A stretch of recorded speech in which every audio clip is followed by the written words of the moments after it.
10 ఏళ్లు అధికారంలో ఉన్న బీఆర్ఎస్ రాష్ట్రాన్ని విచ్చలవిడిగా దోచుకున్నారని ఆరోపించారు పీసీసీ చీఫ్ మహేష్ కుమార్ గౌడ్. ప్రస్తుతం కుటుంబ సమస్యలతో కేసీఆర్ సతమతమవుతున్నారని విమర్శించారు. కవిత ప్రశ్నలకు కేసీఆర్ సమాధానం చెప్పలేకపోతున్నారని తెలిపారు మహేష్ కుమార్ గౌడ్. మళ్లీ తెలంగాణలో బీఆర్ఎస్ ను ఆదరించే పరిస్థితి లేదన్నారు. తెలంగాణ ఇచ్చింది కాంగ్రెస్ పార్టీ అని, ఆ క్రెడిట్ అంతా సోనియా గాంధీకే దక్కుతుందని తెలిపారు.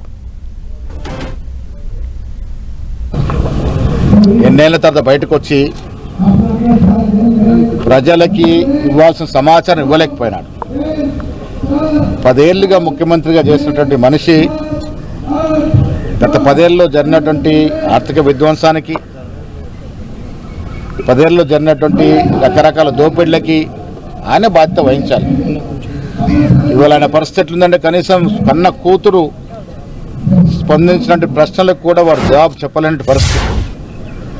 డిఫెన్స్లో పడిపోయినారు.